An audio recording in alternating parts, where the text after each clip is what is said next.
Hola a todos. Es un gusto volverlos a saludar, poder compartir con ustedes y empezar este curso que vamos a compartir durante esta semana y durante la siguiente, en donde vamos a platicar temas muy interesantes, como ya lo habíamos adelantado en el video de bienvenida, acerca de los retos que se tienen para el acceso a la justicia, sobre todo en esta primera semana, sobre las desigualdades que se enfrentan los usuarios al momento de acceder a la justicia. En este caso, vamos a partir en esta semana platicando acerca de la lectura que nos presenta Mark Galanter, que es una lectura muy interesante acerca de las condiciones de desigualdad que en un sistema jurídico pueden llegar a afectar el acceso a la justicia. Eso aunado a la lectura acerca del acceso a la justicia por parte de las mujeres víctimas de violencia y también sobre la violencia racial en los Estados Unidos de América. Esta lectura de Mark Galanter me llama mucho la atención desde la perspectiva en que la plantea como un sociólogo, ¿no? Y desde esa visión distinta, no tanto de jurista, sino de sociólogo, puede identificar rasgos distintivos en los problemas de acceso a la justicia. Uno de esos rasgos distintivos, y creo que el principal que él menciona, es la desigualdad económica que existe entre las partes. Y partiendo de esa idea, entonces Galanter desarrolla todo su artículo enfocándose hacia esas diferencias sustanciales y estructurales que las partes procesales tienen y cómo esas diferencias sustanciales moldean el sistema jurídico alrededor de ellos. Esto me parece importantísimo porque regularmente, como lo menciona Galanter al inicio de la lectura, nos enfocamos en tratar de solucionar los problemas de acceso a la justicia o de desigualdad en el acceso a la justicia desde el sistema propiamente o desde el funcionamiento del sistema jurídico, lo que muchas veces resulta infructuoso precisamente porque el problema no está ahí, sino el problema es, como él lo menciona, la grave desigualdad que enfrentan las personas en una sociedad que evidentemente es desigual, ¿no? Partamos de esa idea y es que las sociedades, aunque las constituciones y aunque nuestros sistemas jurídicos y nuestros estados constitucionales planteen la idea de que somos iguales en derechos, que somos iguales en obligaciones, esta solo es una idea o una dimensión de la igualdad. Y cuando Galanter menciona de que por qué los poseedores salen adelante, refiriéndose a las personas o a las entidades que tienen acceso a recursos económicos mayores que otras personas, precisamente hace alusión a este problema y es que ese es el que estamos analizando acá, o el que plantea Galanter, es uno de los tipos de igualdad que el ordenamiento no ha previsto y que ha costado que su desarrollo se lleve a la práctica, y es la igualdad sustancial. Esa igualdad sustancial que me explica que las personas o determinadas personas que pertenecen a grupos sociales distintos necesitan o tienen necesidades distintas, tanto para llevar a cabo un desarrollo eficaz de todos sus derechos y de toda su vida cotidiana. En el sentido del acceso a la justicia, estamos ante lo mismo, ¿no? Las personas cuyo estatus económico es distinto, que requerirán necesidades distintas para acceder a la justicia. Y es ahí en donde se plantea la idea de Gallander. Uno de los límites que plantea él es esta gran desigualdad o esta gran brecha de desigualdad que existe entre las partes procesales y parte desde una tipología de los sujetos que intervienen en los procesos para identificar por qué es que existen estas diferencias tan sustanciales que a la postre terminan por ser un obstáculo en el acceso a la justicia. Y partiendo de esta tipología, Galante presenta dos tipos de partes procesales. Las partes procesales que podemos denominar como los demandantes ocasionales y las partes procesales que diríamos que son los demandantes frecuentes. En ese sentido, diríamos que los demandantes ocasionales son aquellas personas particulares que acceden al sistema de justicia de vez en cuando o muy rara vez, solo cuando tienen necesidad de hacerlo, mientras que los frecuentes son aquellas personas o entidades que, digamos, tienen un esquema diseñado para estar en pleno contacto con el sistema jurídico todo el tiempo. Hablemos, por ejemplo, de las entidades estatales en el sistema penal, digamos, el Ministerio Público, y en el sistema privado, digamos, los departamentos jurídicos de las grandes empresas o de las entidades económicas. En esa gran diferenciación entre demandantes ocasionales y demandantes frecuentes se encuentra precisamente el dilema que presenta Galanter, porque él señala que la interacción que tienen estos demandantes ocasionales y frecuentes con el sistema va generando el cambio de las reglas. El cambio de las reglas, tanto las reglas jurídicas que son aplicables para los casos, como del sistema normativo y del sistema institucional que propiamente brinda los servicios a las partes procesales. Entonces, la primera diferenciación que dice Galanter o que menciona Galanter viene desde la perspectiva de los abogados. ¿Quiénes son los que prestan los servicios a estos famosos demandantes ocasionales y demandantes frecuentes? Y él menciona que básicamente los demandantes frecuentes tienen acceso a abogados especializados, tienen acceso a bufetes especializados que cobran más, que son muchísimo más grandes y que tienen cierta relación distinta con el sistema de justicia. Mientras que los demandantes ocasionales pues tienen acceso a abogados no especializados, a abogados que particularmente están accediendo a casos porque necesitan trabajo y no tanto porque tengan una cartera de clientes tan extensa. Por tanto,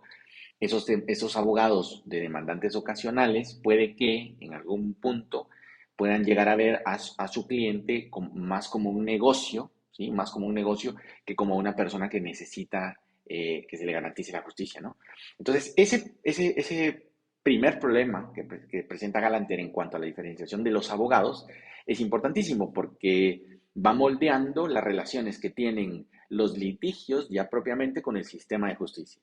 Eso generará un fenómeno interesantísimo que se ve reflejado en los servicios institucionales que presta el sistema de justicia. Al momento, por ejemplo, de que una empresa grande, que es un demandante frecuente, comienza una serie de litigios y tiene una cartera de litigios abierta en el sistema jurídico. Eso implica entonces que el sistema de justicia deba responder a la necesidad institucional que ese demandante frecuente le presenta, mientras que un demandante ocasional no puede generar ese cambio. Entonces vemos ahí una diferencia estructural muy importante.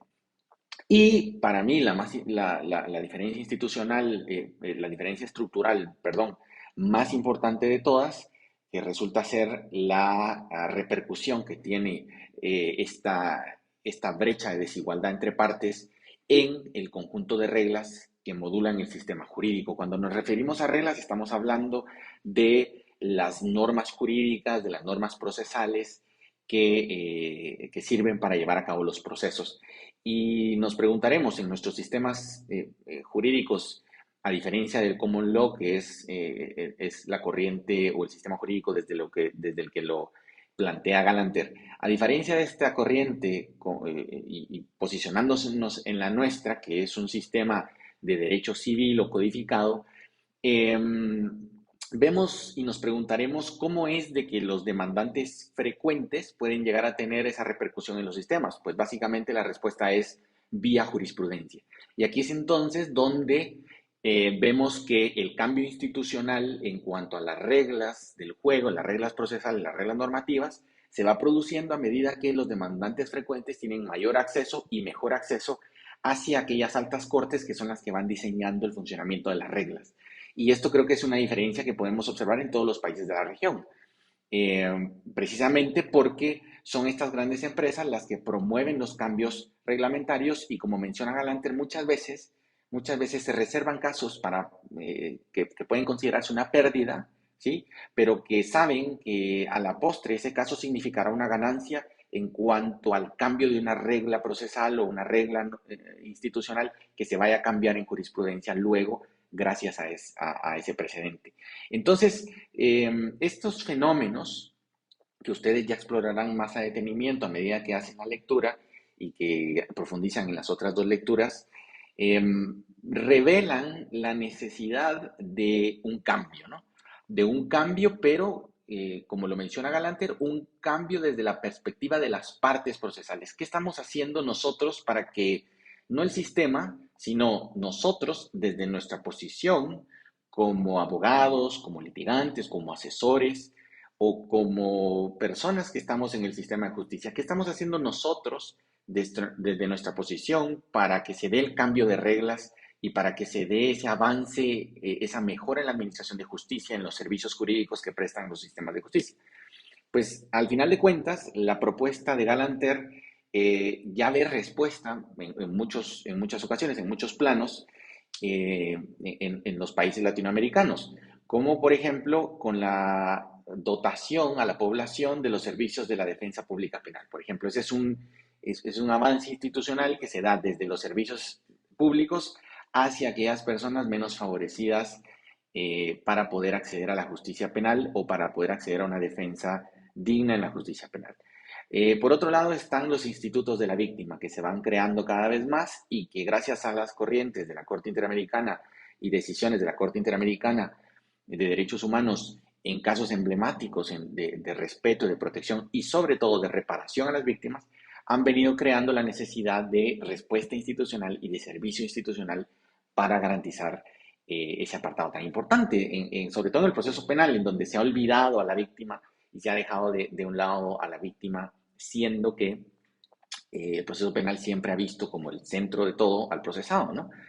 Y por otro lado, entonces, aparecen las famosas ONGs o las organizaciones no gubernamentales que funcionan como estos entes que comienzan a realizar litigios estratégicos, tomando casos particulares y convirtiéndose a su vez en demandantes frecuentes, con el objetivo específico de moldear el sistema y de lograr cambios estructurales. Aquí tenemos muchísimos ejemplos en donde podemos analizar en la región latinoamericana este tipo de casos, sobre todo en Colombia, en donde la Corte Constitucional es una corte bastante activa en ese sentido. Guatemala tiene una serie de precedentes respecto del litigio constitucional estratégico, en donde son precisamente las organizaciones no gubernamentales que a través de litigios constitucionales, sobre todo en materia de derechos de los pueblos indígenas, logran cambios estructurales para mejora de del acceso a la justicia o el acceso a determinados servicios administrativos o públicos para para estas comunidades, primero, que se ven discriminadas tanto por su desigualdad socioeconómica como también en muchos casos por la desigualdad perdón, por la discriminación cultural y étnica que se lleva a cabo. Entonces, vemos que los retos se vuelven en demasía importantes, se van volviendo muy grandes y que la perspectiva de Galantería y de los otros autores en cuanto a la tarea de nosotros como personas, como abogados que estamos dentro del sistema, eh, nos lleva a concluir que el reto es hacia nosotros como personajes activos dentro del sistema, como aquellos que podemos empezar a lograr el cambio estructural tanto en eliminar las barreras de desigualdad en el servicio en los servicios públicos, como también promover el cambio de reglas institucionales, procesales a través de litigios importantes para determinados grupos o determinados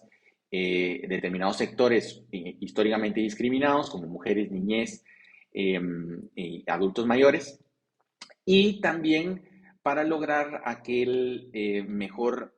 acceso a la justicia por parte de las personas que no pueden tener una defensa técnica especializada o una asesoría técnica especializada. He ahí entonces el gran reto para nosotros, en donde se nos presenta como región una, una suerte de solidaridad ético-profesional en donde como abogados no solo tenemos el camino del análisis jurídico, sino también el camino del servicio. Y como comunidad de universidades latinoamericanas confiadas a la Compañía de Jesús, pues qué más que dotar de ese servicio y de ese todo amar y servir que se nos ha enseñado. Entonces, esto es una breve panorámica de lo que vamos a ver esta semana. Ya ustedes ampliarán más en las lecturas y espero que sean muy productivas y que resalten primero, ese sentimiento que tenemos todos acerca de las desigualdades en el sistema, pero más allá de eso, la necesidad de nosotros como actores o como personas o como miembros activos de las sociedades latinoamericanas de accionar en favor de eliminar esas barreras de desigualdad en los aspectos que el autor menciona, ¿no? Que es el acceso a la justicia para tener eh, abogados especializados en la materia, etcétera, mejorar los servicios institucionales mediante los cuales se prestan el servicio de justicia o la justicia, y por último, generar ese cambio de reglas institucionales y procesales que tanta falta hace y que desde los aparatos legislativos se ha visto muy difícil de hacer por todo el ingrediente político que implica ello, ¿no? Entonces, espero que estén muy bien, nos estaremos viendo pronto y mucha suerte y mucho ánimo con esta semana. Hasta pronto.